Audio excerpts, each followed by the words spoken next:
Number 1.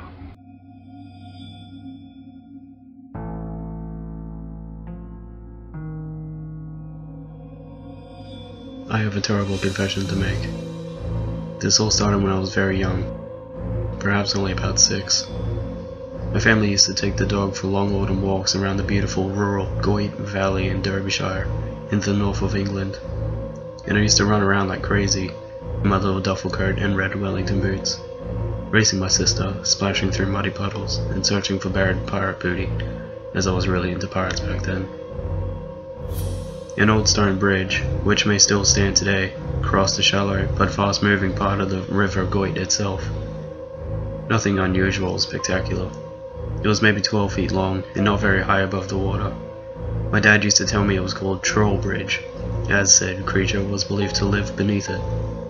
Though so as not to frighten me, he assured me that trolls are noble and benevolent, more like a gnome than a malicious pixie or goblin.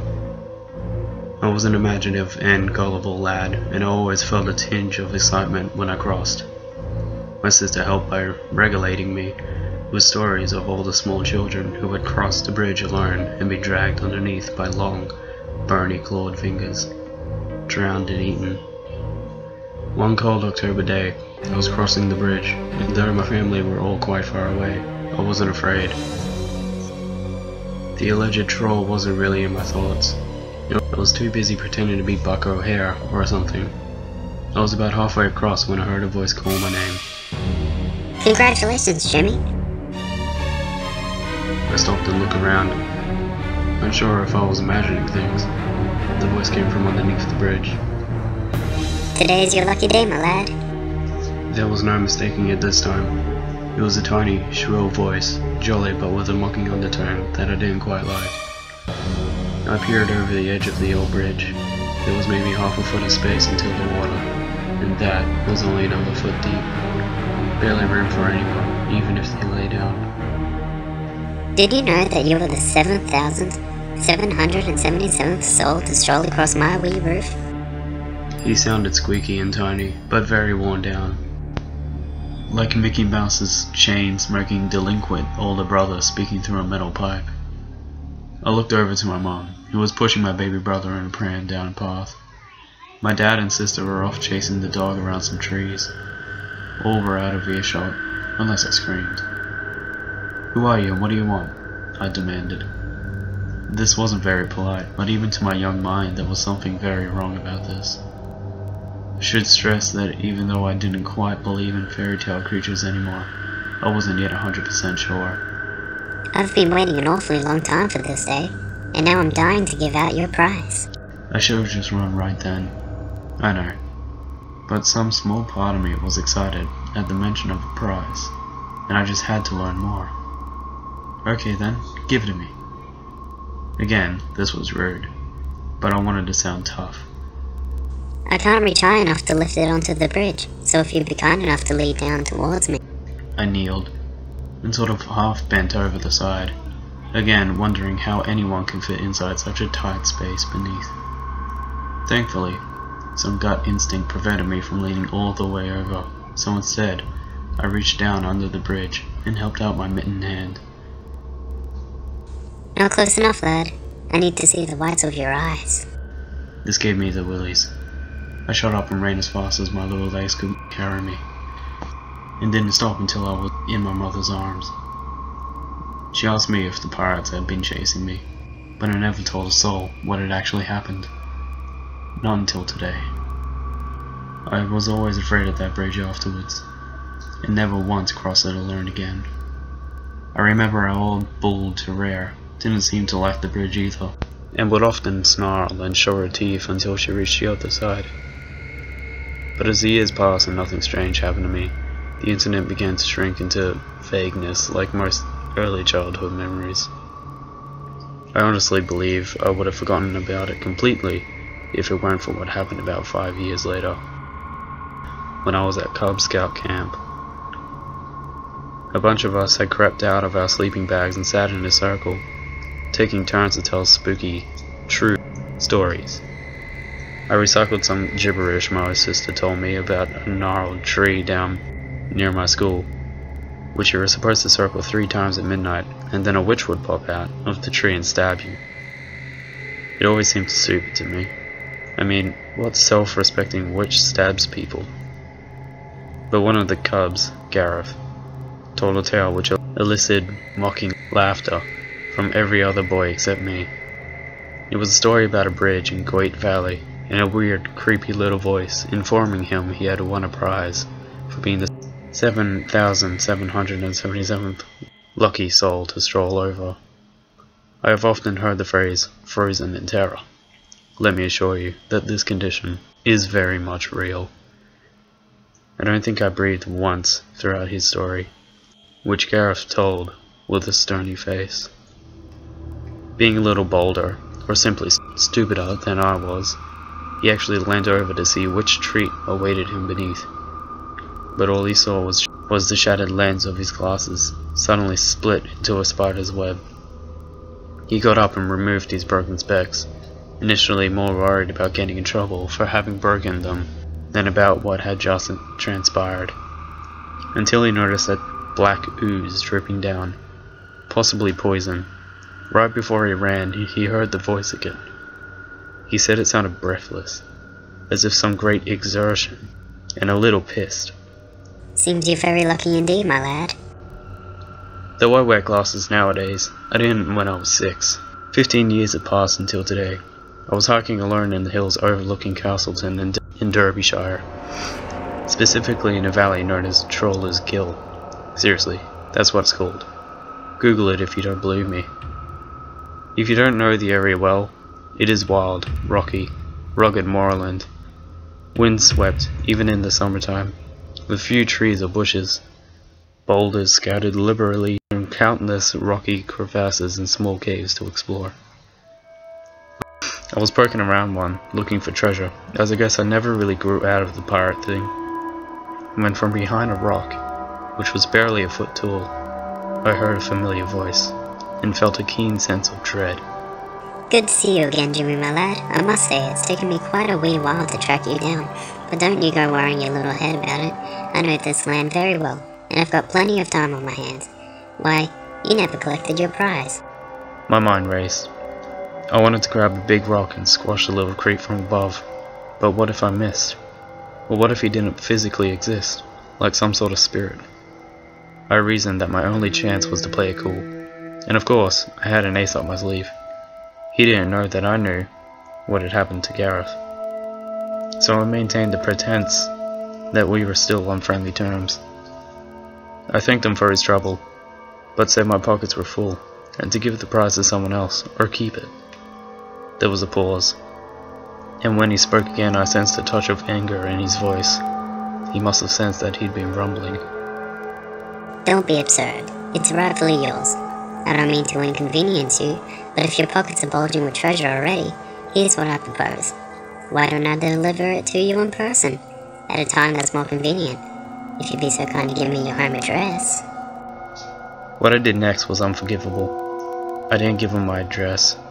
I gave him a different one instead, plucked from the top of my head. The home address of somebody, somewhere, someone I've never even met in the flesh, and might never get the chance to.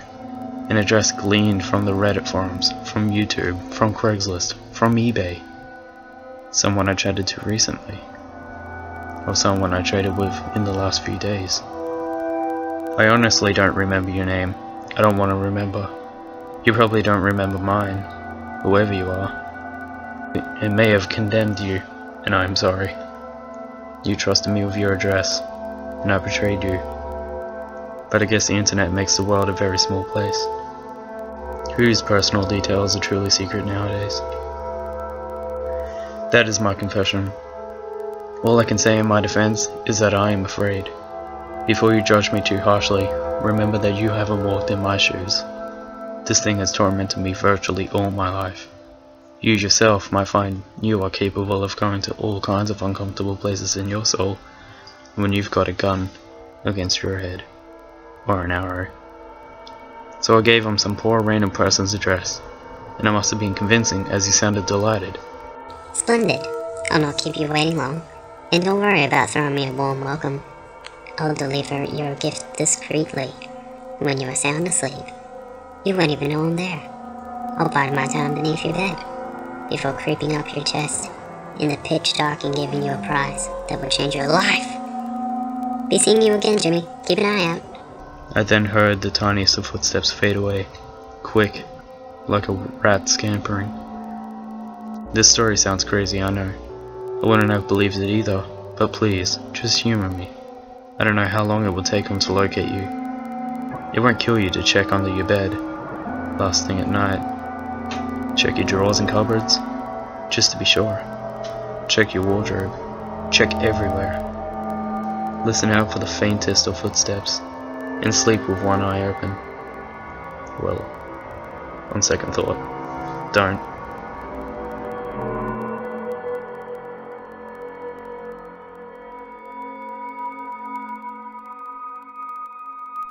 Number 2.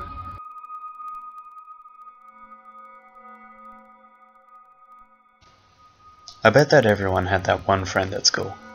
I don't mean that in a bad way. Mine was Kat, also known as Catherine Real. Nobody else ever liked her very much. I guess we were best friends, for a time. She was passionate, with a keen love of justice, and crafty, and often cruelly hilarious. I guess other people were wary of her, maybe a little afraid of ending up in her bad books. I bet that everybody had that one weird teacher at school. I very much mean that in a bad way. Mine was Mr. Crocker. Inevitably, everyone called him Mr. Crocodile. He was a snappy dresser, sharp and droll, and all the other girls in our class seemed to think very highly of him. I guess I did too, to begin with. He had a winning smile, which no one could resist. Those perfect teeth showing on the back row of every class photo. But there was something about him which just never rang true to me. Something which made me wary.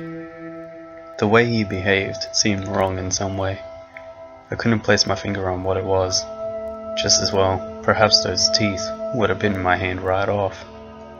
However, now that I can look back on these terrible events from the distance of a decade or so, I find myself tormented by the thought that maybe I was wrong, very wrong, about Kat, about Mr. Crocodile. Tormented because I might have stood back and let my friend do something truly dreadful. Tormented because Mr. Crocodile is dead. So back in class, Kat must have tasted my hesitations towards our teacher's playful ways, and we started talking to each other. I had never heard her breathe a word to anyone before. Like I already said, she was sort of pegged as a school weirdo. She said she blamed Mr. Crocodile for her being in a wheelchair. Her story is at least particularly true. He had taken us on a field trip 3 years earlier in our class at the local beauty spot, a small country park with a great viewing point high above an ancient weir, which everybody in town called the waterfall. It was at least 80 feet down to the ever-turning water beneath. If the drop onto jagged rocks didn't kill you, the river's rapid current would finish you off. It was pretty savage and well known in local lore, as they used to throw the accused of witchcraft from the overlook and let God judge them. Kate had gotten lucky. She only broke her spine. Everyone assumed she'd fallen, and the matter was swept under the carpet, as her crazy parents never pressed charges. But she told me she had jumped, to escape the offenses of certain sleazy teacher with his slimy claws. I didn't believe her at first, but as our friendship strengthened, she soon started to convince me with pieces of evidence which slotted together into a perfect portrait of perversion. He was definitely one of those teachers who always had favorites among the students. That much was pretty obvious. But Kat began to pry open my jaded eyes to the scale of his slithering schemes. I never knew he groomed them. She made me notice him asking the same students to stay late after class to help him to tidy up or put up posters for the next day. She pointed out the predatory ways he would lean over and guide their hand in his, pat their trembling backs, quickly flash his tongue inside a beguiling smile. But the clincher came one cold October day, when Mr. Crocodile told us he was taking some younger pupils on the outing later that week. a repeat of the eventful field trip which Kat and myself had embarked on 3 years earlier to the local park to create some paintings. He wanted volunteers from our class to accompany him and keep an eye on the kids. In his tiresome way, he was joking around with the girls, who always sat at the front, about how he'd be there, but don't let that put you off. When Kat shot up her hand, and that definitely made him lose his cool. She stared him down for a few stone-hard minutes until he stammered his thanks and turned to nervously rearrange some papers on his desk. Kat nudged me hard in the ribcage and I volunteered too. I had never seen him look uncomfortable before, and this was, to my young mind, surely the ultimate proof that Kat had told me the truth. So the fateful day came and she easily engineered an encounter at the viewing point, above the weir. Whatever happened out there was probably in the planning for years. I played my small role to perfection, eagerly leading the posse of 12-year-olds ahead, to scout out the great landscape painting locations, whilst our poor teacher was stuck, sweating and straining in the rear, duty-bound to push Kat's stubborn second-hand wheelchair, the brakes of which kept suspiciously seizing up. I timed things to perfection, with us out of sight just as they arrived at that inauspicious and picturesque sight, to leave only one witness. We rushed back when we heard a girl's anguished cry, but Mr. Crocodile had already gone over the edge. Suicide, she told me. The guilt had caught up with him. He had actually begun to cry, particularly a cascade of tears, she said. He apologized, but despite her gracious forgiveness, he hurled himself to his death. I peered down at the white water below. Nobody. No sign of him at all. When they finally snared his corpse a mile downriver, 3 days later, nobody came forward to claim him. Not so popular after all, it seemed. They had to formally identify him by his teeth, by that winning smile. I don't remember there being much of an investigation. I guess my town is good at looking the other way. Nobody would have ever suspected foul play, as I assured the police that, though Kate was nearby at the time, since she was sat in her creaky old chair, at the viewing point, a good few yards from the edge of the weir, she couldn't possibly have been physically involved. A helpless young girl, cursed by 2 mishaps in the one cruel location. The police did reveal that he had been receiving anonymous hate mail for years, threats and hexes and pledges of revenge, always in the same handwriting. Make of that what you will. Things very quickly returned to normal. After the inevitable flurry of gossip melted away, Kat was given a brand new mobility scooter, paid for by the school, perhaps as a sort of subtle compensation. Or maybe this gift was in return for her silence on the story, as the press could have had a field day. Instead, Mr. Crocodile's strange death was barely reported at all. Just a brief mention on the local TV news of a teacher dying accidentally at a hazardous beauty spot. The cover-up complete. He became erased from existence. I don't think I've ever heard his name again. I began to speak to Kate less and less. By Christmas, she was ignoring me completely, and I began to wonder if I had allowed myself to be manipulated in some way. I avoided reviewing the strange events too thoroughly, though, as a sense of unease always washed over me. Doubts began to set in. Evidence appeared even more inconclusive. I still live close to the old school, though I haven't spoken to Kate in years. It's a small town and we often pass each other in the street. There is no acknowledgement between us. Perhaps she believes we share a bond of silence. Kat teaches now. I hear the other children are a little afraid of her, and to tell you the truth, I'm afraid of her too. I have a daughter of my own now, and would never send her to that school, because I know a secret about Kat. Something I never told the police, something I never told anyone, until now. Kat could walk, a little, after her accident. Nobody else knew. We all thought she was paralyzed from the waist down. No sensation at all. Perhaps there wasn't, immediately after her fall. Perhaps the feeling had returned slowly. I had caught her practicing alone one day, far from predatory eyes, in the overgrown woodland near the weir. She would slowly rise, stifling agonizing cries, and laboriously swing each leg in turn. every step a great weight. She could not walk far, perhaps only the distance from the viewing point overlooking the waterfall to the edge and back again.